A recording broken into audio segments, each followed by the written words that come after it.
বিজ্ঞানী নিউটনের মহাকর্ষ বল যেটা অভিকর্ষ বল যেটা যারা পৃথিবীর দিকে টানে এটা আসলে কাল্পনিক। বিনা খরচে ডিজেল ছাড়া পেট্রোল ছাড়া বিদ্যুৎ ছাড়া কি করে শক্তি উৎপন্ন করে ইঞ্জিন চালানো যায় এটা নিয়ে গবেষণা করি। গবেষণা করতে করতে এক পর্যায়ে আমি একটা সূত্র আবিষ্কার করি। ওই সূত্র নিয়ে আমি গবেষণা করতে করতে এখন পর্যন্ত এই পর্যায়ে পড়ছি যে সূত্রটা আবার কার্যকর করা সম্ভব, কিন্তু আমার অর্থনৈতিক কারণে বা ঠিকমতো যান্ত্রিক কারখানা না থাকার কারণে আমি আগাইতে পারতেছি না। 80-79-তে আমি ঠাকুরগাঁও ভোকেশনাল থেকে 2 বছর মেয়াদী ফার্ম মেকানিক কোর্স লেখাপড়া করি। এরকম ফুলপুরে উপজেলায় যন্ত্রবিদ পদে বিএডিসিতে চাকরিরত।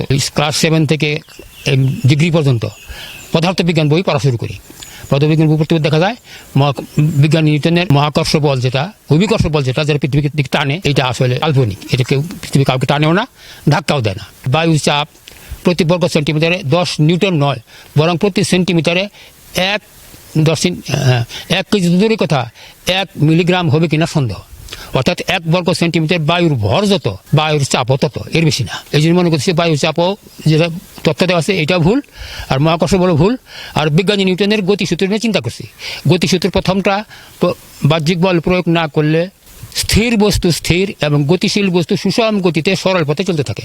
এই সূত্রটা সঠিক, কিন্তু এই সূত্রটা অসম্পূর্ণ। কেন অসম্পূর্ণ? যেহেতু এখানে 2টা জিনিস মৌলিক, একটা হলো বস্তুর জড়তা, একটা বাহ্যিক বল। এই 2টা জিনিস এখানে বাইরে আসে এই সূত্র থেকে। জড়তা কি? বস্তু যে অবস্থায় আছে চিরদিন ওই অবস্থায় থাকতে চায়। স্থিতিশীল বস্তু চিরদিন স্থিতিতেই থাকতে চায়, আর গতিশীল বস্তু গতিতেই থাকতে চায়। তারা নিজের অবস্থান পরিবর্তন করার ক্ষমতা রাখে না। তো যদি ক্ষমতা না রাখে তাহলে বাহ্যিক বলের প্রয়োজন। এই জন্য বাহ্যিক বল এই এখানে 2টা জিনিস মৌলিক, একটা হলো বস্তুর জড়তা, একটা হলো বাহ্যিক বল। এখন জড়তা দেওয়া আছে, কিন্তু বাহ্যিক বল কি এই সূত্রে এটা ব্যাখ্যা করা নাই। তখন আমি পূর্ণ সূত্রটা কী হবে বাইর করলাম। অর্থাৎ বাহ্যিক বল প্রয়োগ না করলে স্থির বস্তু স্থির এবং গতিশীল বস্তু সুষম গতিতে সরল পথে থাকবে, এবং এরকম বস্তুর স্থিতি এবং গতি সংস্পর্শে বা পূর্বাপর পারস্পর্যে বা সংঘর্ষে বা শক্তির জন্মে বলের প্রভাবে মহাবিশ্ব সচল রয়েছে। অর্থাৎ ক্রিয়া সংঘর্ষের দ্বারা ক্রিয়া প্রতিক্রিয়া অথবা যে কোনো ঘটনা ঘটে। প্রত্যেক ক্রিয়ারই একটি সমান এবং বিপরীত প্রতিক্রিয়া আছে। এই সূত্রটা কাল্পনিক, এটা যুক্তি। কারণ যদি ক্রিয়া প্রতিক্রিয়া সমান হয় তাহলে বলের লব্ধি শূন্য বা নিরপেক্ষ হয়।